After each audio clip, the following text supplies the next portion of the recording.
المغضوب عليهم ولا الضالين. بسم الله الرحمن الرحيم.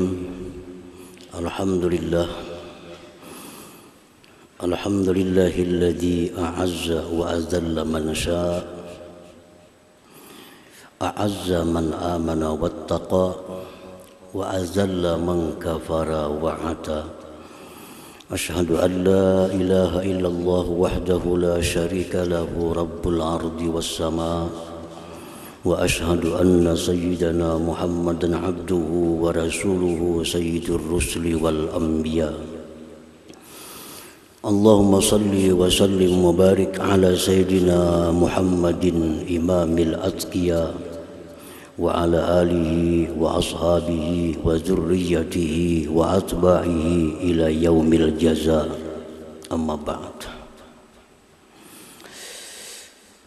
المكرمون والمحترمون معاشر الحبائب والعلماء، para muhibbin, hadirin hadirat rahimakumullah. Puji syukur senantiasa kita haturkan kehadirat Allah Subhanahu wa taala atas limpahan taufik dan hidayah serta inayahnya. Kita malam ini kembali bisa berkumpul bertemu di Masjid Bustanul Muhibbin yang penuh berkah dan rahmat ini. Salawat salam atas junjungan kita Nabi besar Muhammad sallallahu alaihi wasallam dan seluruh keluarga, para sahabat, zuriat dan pengikut beliau ila yaumil qiyamah. Para muhibbin rahimakumullah, al-ismul khamis wal ishrun was-sadis wal ishrun min asma'illah al-husna al-mu'izzul mudhil. Yang ke-25 dan ke-26 dari Asmaul Husna ialah Al-Mu'izz Al-Mudhil. Al-Mu'izzu Al-Mudhil. Imam Al-Ghazali rahimahullah menjelaskan tentang makna dari dua nama ini. Al-Mu'izzu Al-Mudhillu huwa alladhi yu'til mulka man yasha wa yaslubuhu mimman yasha, yu'izzu man yasha wa yudhillu man yasha. Dialah yang memberikan kerajaan atas orang-orang yang dia kehendaki, dan dia pula yang mencabut kerajaan itu atas orang-orang yang dia kehendaki. Dia memuliakan orang yang dia kehendaki, dan dia yang menghinakan orang yang dia kehendaki. Nah, itulah Al-Mu'izzu Al-Mudhillu, yang memberikan kerajaan kepada seseorang, maka dia muliakan orang itu. Dia mencabut kerajaan, maka dia hinakan orang itu. Para muhibbin rahimakumullah, dimaksud dengan kerajaan itu bukan kerajaan yang sifatnya seperti kerajaan duniawi, seperti raja-raja yang kita kenal. Yang dimaksud dengan kerajaan itu kerajaan yang lebih dari itu. Kerajaan itu orang yang diberi Allah dinamakan raja. Dimaksud raja di sini bukan hanya sekedar raja dunia, tetapi disebut dengan kerajaan di sini raja dunia dan akhirat.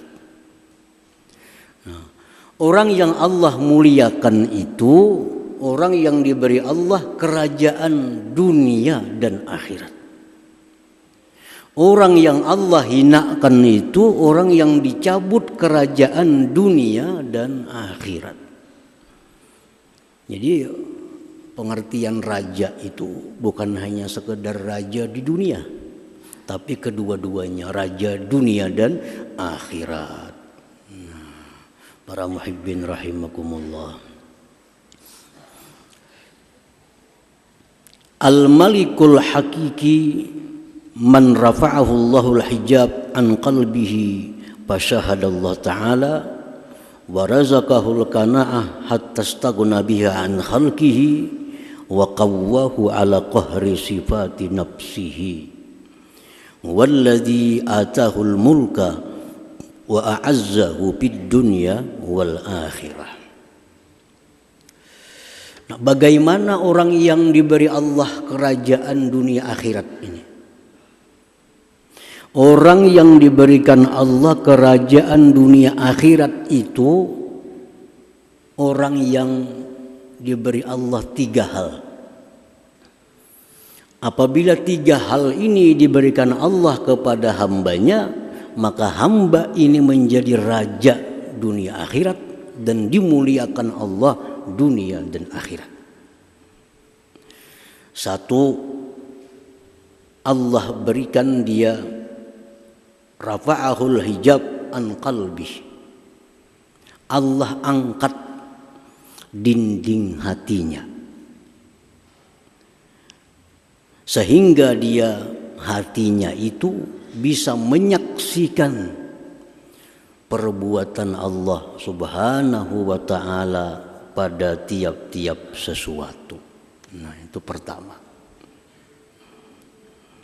Allah angkat dinding hatinya sehingga hatinya bisa melihat Allah, bisa melihat perbuatan Allah pada segala sesuatu. Dan perbuatan Allah itu tidak pernah sunyi daripada hikmah, karena tidak ada perbuatan Allah yang sia-sia.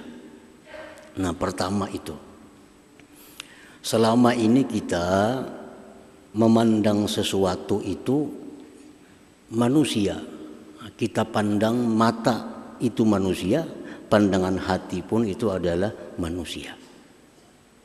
Kita melihat langit, mata kita melihat langit, hati kita pun melihat langit. Itu contoh hati yang terdinding. Kita melihat si fulan orang yang salih, hati kita pun melihat fulan itu orang yang salih. Ini contoh hati yang terdinding. Allah angkat dinding itu. Lalu hati ini beda dengan penglihatan mata zahirnya. Beda. Begitu melihat orang yang taat kepada Allah, mata ini melihat bahwa itu orang taat kepada Allah, tapi hatinya melihat itu adalah ciptaan Allah Subhanahu wa ta'ala. Begitu mata ini melihat orang yang maksiat kepada Allah, hatinya melihat bahwa itulah ciptaan Allah. Nah, ini contoh hati yang sudah terangkat dinding. Melihat kambing, mata melihat bahwa itu kambing, tapi hatinya melihat bahwa kambing itu adalah ciptaan Allah. Nah, itu contohnya. Orang yang diberi Allah kerajaan dunia akhirat itu, pertama Allah angkat dinding dari hatinya sehingga hatinya tidak melihat sesuatu selain Allah Subhanahu wa ta'ala. Walaupun matanya melihat macam-macam, tapi hatinya satu, itu ciptaan karya dari Allah Subhanahu wa ta'ala. Dan setiap perbuatan Allah tidak pernah sunyi daripada hikmah. Daripada hikmah. Satu contoh tadi, kita melihat orang taat. Mata kita melihat fulan bin fulan saleh, takwa. Hati kita melihat bahwa itu merupakan ciptaan Allah. Ciptaan Allah. Hikmah yang diambil di situ, satu, agar kita bersyukur kepada Allah Subhanahu wa taala diperlihatkannya orang yang saleh. Yang kedua, kita di situ berdoa kepada Allah agar jadi orang yang saleh seperti itu. Itu rahasia yang ada dalam setiap perbuatan Allah. Kita melihat orang yang maksiat, mata kita melihat fulan minum arak. Kita melihat fulan berbuat maksiat. Hati kita mengatakan bahwa itu adalah ciptaan Allah. Hikmah di situ apa? Hikmahnya kita bersyukur tidak dijadikan seperti orang maksiat. Dan lagi itu orang maksiat jalan pahala bagi kita. Apa pahalanya? Kita disuruh untuk beramar ma'ruf nahi munkar. Nah, itu hikmahnya. Jadi orang yang terdinding hatinya selalu melihat mata dengan hati sama. Kalau terdindingnya dinding diangkat oleh Allah, matanya melihat ini tapi hatinya melihat itu merupakan perbuatan dari Allah Subhanahu wa taala. Perbuatan Allah tidak pernah kosong dari hikmah yang kembali kepada kita. Jadi melihat orang maksiat, fulan maksiat, itu mata zahir. Hati kita melihat itulah perbuatan Allah. Hikmah dari perbuatan Allah, satu, kita bersyukur karena dibikinnya maksiat. Kita bersyukur karena dibikinnya sepertinya yang maksiat. Dan itu orang maksiat jalan pahala kita untuk beramar ma'ruf nahi munkar. Nah, itu pertama. Kalau hati kita ini sudah diangkat Allah dinding itu, kita sudah dapat sepertiga kerajaan dunia dan akhirat. Melihat fulan bin fulan, hati ingat itu merupakan perbuatan Allah. Melihat gedung, melihat langit, bumi, selalu hati kita melihat itu merupakan karya dari Allah Subhanahu wa taala. Nah, para muhibbin rahimakumullah. Yang kedua, orang yang diberi Allah kerajaan dunia akhirat itu orang yang diberi Allah qanaah. Qanaah ini artinya tarakut tasyawwub bil ilal mafqud wal istighna bil mawjud. Qanaah itu artinya tidak ingin kepada yang tidak ada, merasa cukup dengan yang ada. Nah, itu qanaah. Diberi Allah harinya rezeki 100.000, cukup. Kadang mengingini hari ini dapat 200. Diberi Allah hari ini rezeki 50.000, cukup. Kadang mengingini hari ini hendak dapat 100.000. Apa yang diberi Allah kepadanya dalam masalah rezeki, dia merasa cukup. Nah, itu qanaah. Kalau orang yang kadang merasa cukup, itu tamak. Lawannya qanaah. Dapat rezeki hari ini 1 juta, wah masih kurang, mestinya 2 hari ini. Dapat rezeki 2 juta, oh mestinya hari ini 5 juta. Nah, itu orang tamak. Begawi, bekerja, dapat untung. Sebulan bekerja dapat untung 1 juta rupiah. Bah, ini mestinya sebulannya 5 juta paling gak ada. Kenapa 1 jutaannya dapat nih? Nah, itu tamak. Kalau orang qanaah bekerja sebulan hasilnya dapat 1 juta, cukup. Inilah sudah yang diberikan Allah Subhanahu wa taala. Nah, itu qanaah. Nah, qanaah ini berlawanan dengan sifat asli manusia. Karena sifat pembawaan manusia itu tamak. Untuk bisa qanaah, merubah tamak menjadi qanaah, itu perlu ilmu, perlu latihan. Kada bisa orang hidup timbul jadi qanaah. Mesti tamak pembawaan lahir manusia. Begitu orang lahir, ini kanak-kanak sudah tamak tambah gana, tambah tama, tambah besar, tambah tama. Memang itu aslinya manusia. Nah kalau kada belajar, kalau kada mengamalkan amalan, sifat tama terus menerus sampai mati. Nah mesti tama itu diganti dengan qanaah. Qanaah merasa cukup dengan rezeki yang sudah diberikan Allah Subhanahu wa ta'ala.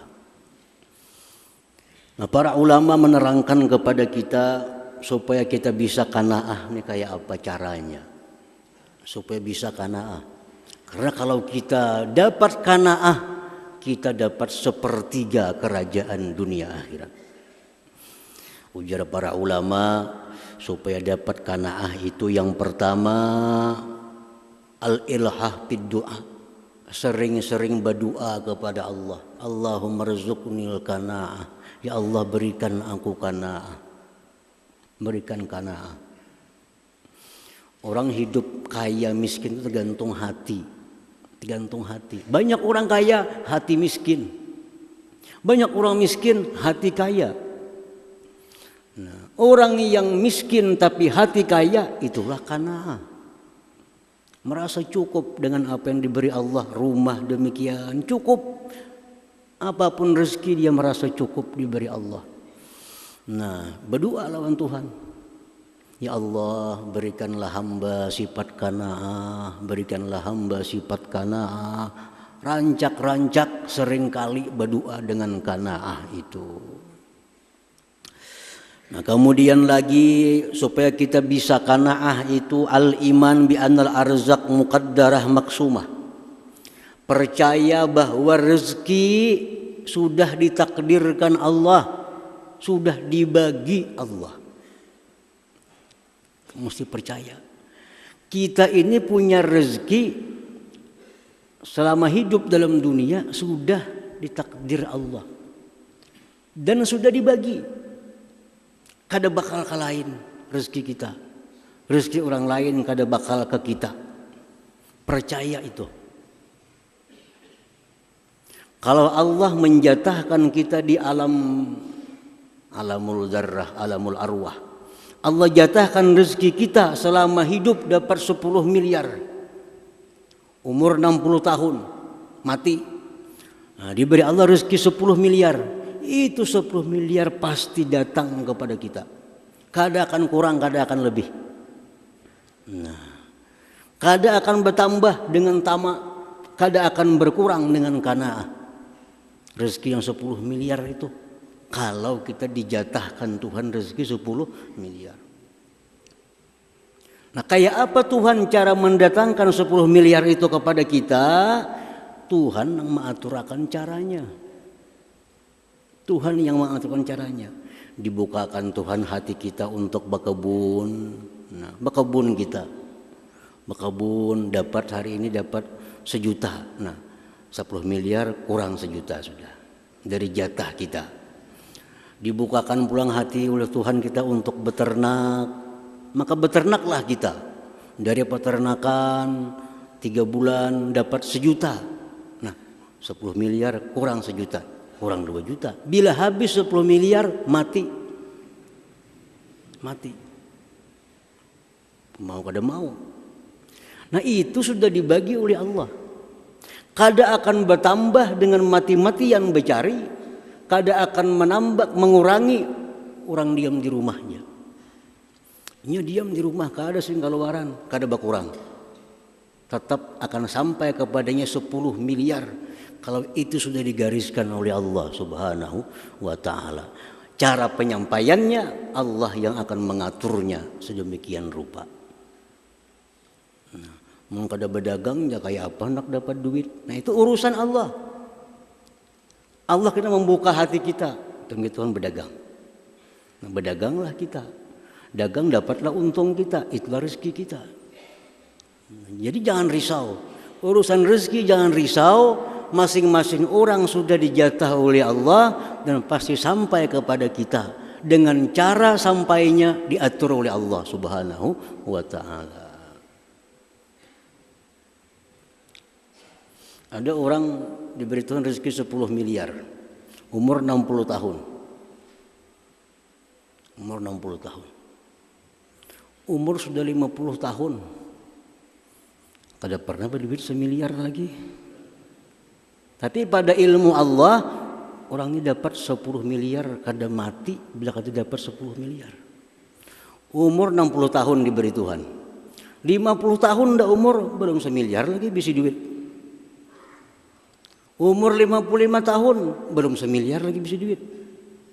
Nah begitu orang ini sampai parak 60 tahun, dapat mendulang berlian, dijual 9 miliar sekian. Habis dapat berlian, mati orangnya. Habis duitnya. Ada orang yang dipol Allah waktu muda dari jatahnya. Umur 60 tahun diberi jatah 10 miliar. Lagi masih muda beri Tuhan semiliar, umur 30 semiliar, umur 40 semiliar. Habis duitnya, umur 50 minta-minta kada sing duitan lagi. Jadi urusan rezeki itu kada bertambah dengan banyaknya usaha, urusan rezeki kada berkurang dengan diam di rumah.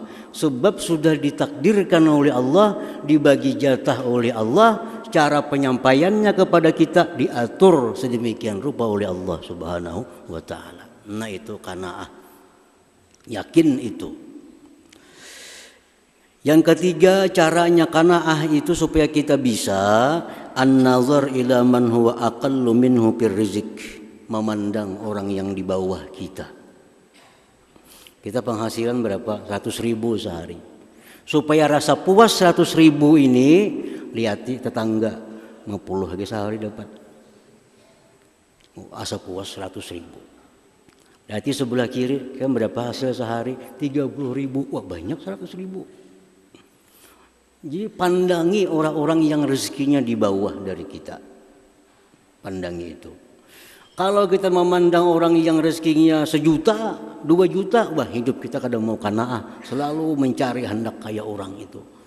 Jadi jar Nabi dalam sebuah hadis, unzuru ila man asfala minkum wa la tanzuru ila man fawqakum. Pandang orang yang di bawah, jangan mandang ke atas, supaya hidup nyaman, supaya hidup tenang, supaya bisa qanaah.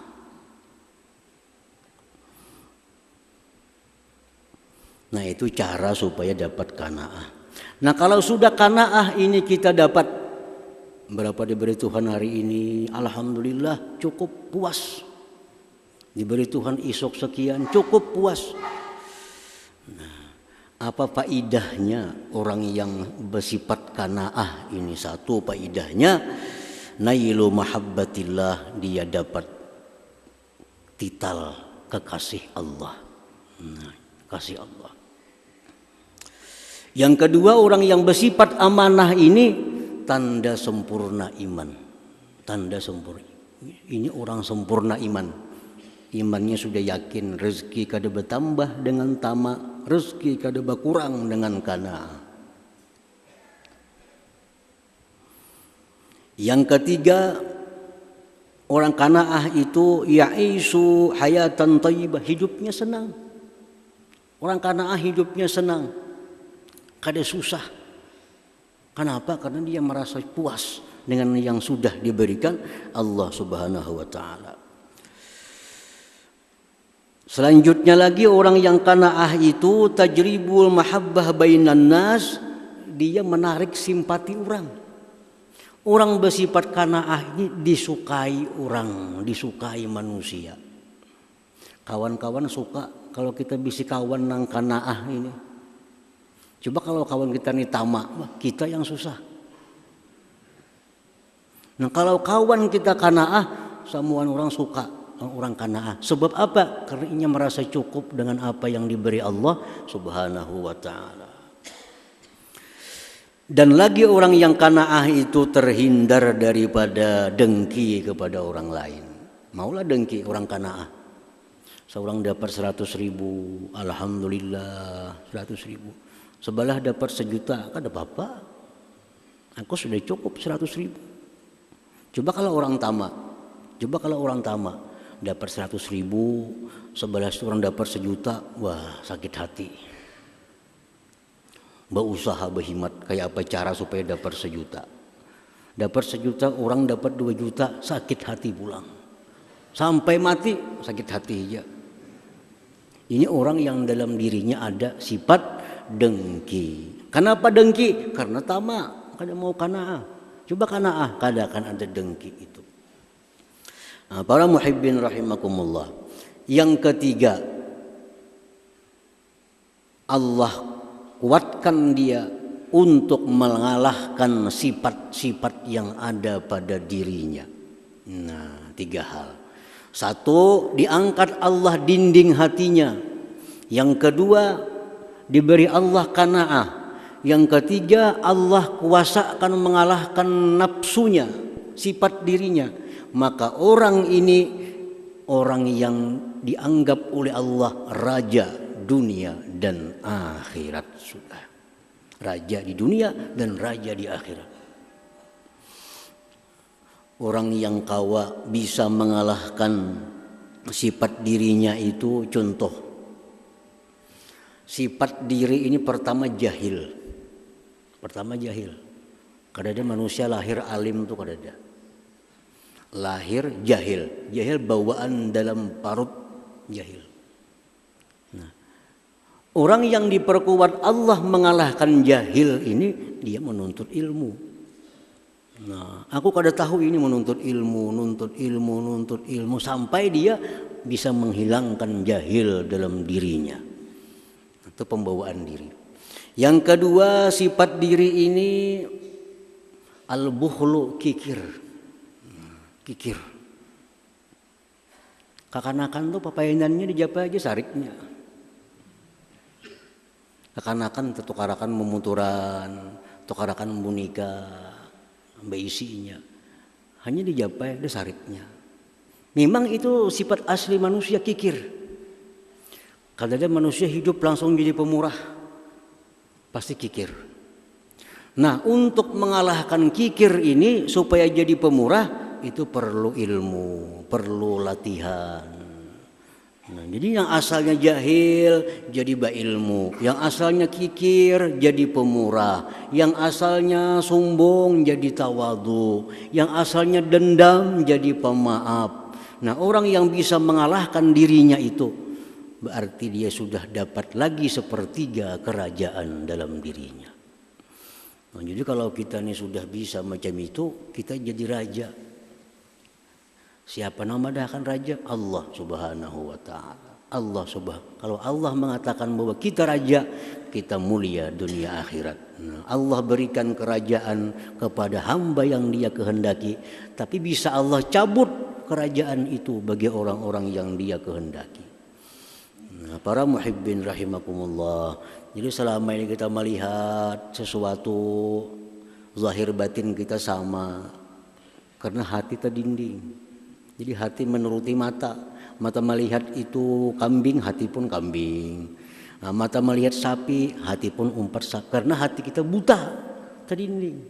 Kalau dinding sudah disingkap oleh Allah, mata zahir melihat kambing, hati melihat itu merupakan bikinan Allah Subhanahu wa taala. Hati mata zahir melihat itu bulan purnama, hati kita karena sudah terangkat dinding, itu ciptaan Allah Subhanahu wa taala. Melihat orang yang taat, melihat orang yang maksiat, hatinya selalu melihat bahwa itulah yang dibuat oleh Allah Subhanahu wa taala. Nah, itu pertama, qanaah tadi. Ketiga, bisa mengalahkan sifat-sifat dirinya. Orang yang 3 sifat ini raja dah. Raja. Orang yang dimuliakan Allah Subhanahu wa taala. Wa man tami'a wa jahila wa hujiba qalbuhu 'anillah faqad azallahu Allah. Orang yang bersifat tamak, orang yang bersifat jahil, orang yang terdinding hatinya, inilah contoh orang yang dihinakan oleh Allah Subhanahu wa taala. Ini orang yang dihinakan Allah. Dia tamak. Dia banyak kada tahu hukum Allah dan terdinding hatinya daripada menyaksikan Allah. Ini contoh orang yang dihinakan oleh Allah Subhanahu wa taala. Nah, al-mu'min bismillahil mu'izzi wal muzil, orang yang beriman dengan nama Allah yang memuliakan dan menghinakan. Kita percaya bahwa Allah jualah yang bisa memuliakan orang, yang bisa menghinakan orang, kita beriman. Nah, kalau kita beriman kepada itu, ayyu'izza man a'azzahullah, bahwa dia mesti memuliakan orang yang dimuliakan Allah Subhanahu wa ta'ala. Memuliakan orang yang dimuliakan Allah sama memuliakan Allah Subhanahu wa ta'ala. Memuliakan orang yang dicintai Allah sama dengan memuliakan Allah Subhanahu wa ta'ala. Nah, kalau kita beriman kepada Al-Mu'izz, kita mesti memuliakan orang-orang yang dimuliakan Allah. Siapa yang dimuliakan Allah? Orang yang diberinya kerajaan tadi. Orang yang diberinya kerajaan tadi. Yang kedua, orang yang beriman kepada nama Allah Al-Mu'izzul Muzil, ayyakuna sababan li'izzi ghairih biyadihi wa lisanih, bahwa dia menjadi sebab bagi kemuliaan orang lain baik dengan tangannya maupun lisannya. Nah, orang ini jadi sebab orang lain jadi mulia di sisi Allah. Nah, baik lisannya, lisan orang ini jadi sebab bagi orang lain mulia di sisi Allah. Tangan orang ini menjadi sebab orang lain mulia di sisi Allah Subhanahu wa ta'ala. Itulah perilaku orang yang beriman dengan nama Allah Al-Mu'izzu Al-Muzillu yang ke-25 dan ke-26 tadi. Nah, kemudian insyaallah kita lanjutkan dengan asma Allah yang ke-27 insyaallah taala. Ya hadratin Nabi sallallahu alaihi wasallam, Al-Fatihah. Ya kana na'budu wa iyyaka nasta'in, shiratal ladzina an'amta 'alaihim. Bismillahirrahmanirrahim. Alhamdulillahirabbil alamin wassalatu wassalamu ala asyrofil anbiya'i wal mursalin wa ala alihi wa sahbihi ajmain. Allahumma inna nas'aluka al-afiyata wal afiyata daimah fid din wad dunya wal akhirah. Allahumma shalli ala sayyidina Muhammad salatan tunjina biha min jamil ahwal wal afat, taqdi lana biha min jamil hajat wa tahfidh jami'i sayyi'at wa tarmu biha al darajat, tuballighuna fi asrar min khair fil hayati wa ba'da al-mamat. Allahumma inna nas'aluka al-huda wat-tuqa wal-'afafa wal-ghina. Allahumma zidna fid din wa barakatan fil ilmi wa sanatan fil jism wa sanatan fil rizqi, taubatan qabla al-maut wa sa'adatan 'inda al-maut wa maghfiratan ba'da al-maut wa 'afwan min al-hisab wa min al-'adab wa nasiban min al-jannah. Rizqna lakaram bi rahmatika ya arhamar rahimin. Tawassalna bi jahi nabika Muhammadin sallallahu alaihi wasallam. Rabbana la tuzigh qulubana ba'da idh hadaytana wa hab lana min ladunka rahmatan innaka antal wahhab. Rabbana taqabbal minna innaka antas samiul 'alim wa tub 'alaina innaka antat tawwabur rahim. Rabbana atina fid dunya hasanah wa fil akhirati hasanah wa qina adzabannar. Sallallahu ala sayyidina Muhammadin wa sahbihi wasallam. Walhamdulillahi rabbil alamin. Ya yarjuna minhu syafa'atan sallu alaihi wa sallimu taslima. Allahumma salli wa sallim wa barik